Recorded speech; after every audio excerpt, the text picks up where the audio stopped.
Hello, hello! Ayan na ang ating baby girl. This is Kaylin Mackenzie, our baby number 2. So, ayan. Ang gagawin natin ngayon ay magpapress tayo ng kanyang handprint and footprint. She is 8 weeks old ngayon. Nagawa na rin namin to before kay Ate Kriya Martha. Ayan. Pero nung nagawa namin siya, parang 6 months old na siya. So, ngayon kay baby Kaylin, 8 weeks siya ngayon, gagawin na namin siya. Supposedly talaga, sa newborn siya ginagawa kasi nga, remembrance ng mga newborn fingerprint or handprint, gano'n. Yung size na super liit. Pero ayun, kaya ngayon kay baby Kaylin, habol namin, 8 weeks old siya. So, ito yung magiging pinaka-clay natin. Ito yung pinaka-clay na kasama dun sa package. So, kailangan lang siyang i-knead. Ano na siya, ready-made na. So, hindi na kailangan mag-mixture or kung ano man. Yun yung nagustuhan ko dito kasi ready-made na siya. Hindi na kailangan ng mga water, mixture. So, madali na siyang gamitin.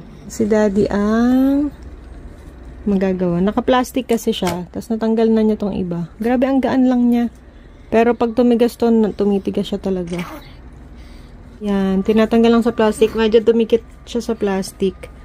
Kasi matagal ko na rin itong na-order. Parang 2 months ago. Na-order ko na siya. Bago ipanganak si baby. Magto 2 months na tong si baby ngayon eh. So, bago siya ipinanganak, na-ready ko na to, na-order ko na. Kasi nga, nagamit na namin siya before kay Ate Kriya Martha. So, alam ko na rin yung orderan and all. Yan. Ganyan lang siya. Kasi ni-need lang natin siya. Ito, hindi na makuha.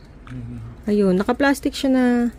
Ayan, nakaganyan. Texture niya ay super lambot lang. Ayan, o. And, hindi naman siya dumidikit. Ayan, o. Parang clay. Parang clay, ganun, na mas malambot na version. Ayun. So, ininid lang para mas super makinis and madikit. Yung dikit na siya as a whole. Amoy? Amoy styro na whatever. Oo nga, magaan siya, no?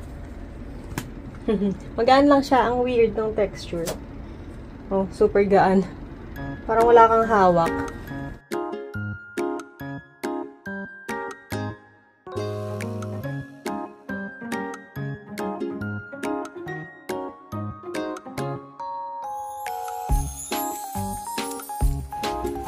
Ayan, ayan. Ito na itsura niya kapag na-paint, lagyan ng paint. So, ganyan siya, oh. Super cutie. So, hindi ko pa siya na-finalize ang decoration. Pero, ayan na siya. Pinagsama-sama ko na. Lalagyan ko pa ng picture. And then, yung name niya, Kaylin Mackenzie. So, ayan siya. Ito yung paper niya from the hospital. And then, ito kasama na to sa package. Lalagyan ng nails. Ayan, may nails. Nilagyan ko siya ng nails. Ganyan, yung mga memorabilias niya. Ito, yung kanyang umbilical cord. Ipapa-preserve ko pa to. And then, isasama ko na lang ng display dito para magkakasama lang sila. So, ayan. Ito yung kay Ate Kriya Martha. Ayan, ganyan siya. Wala pa rin siyang picture, pero may name na siya.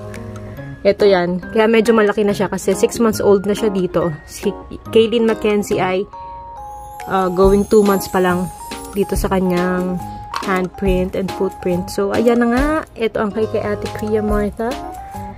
So, same lang din. Hindi ko pa sila na-finalize, pero ganyan siya. Ganyan ang itsura niya kapag na-painta na. At ito, after 2 years, ayan o. Ganyan na siya. Okay pa rin siya. So, ayan mga ma'am. Super nice itong memorabilia na to. Madi-display pa natin kasi meron silang frame. So, ayan, makapal siya.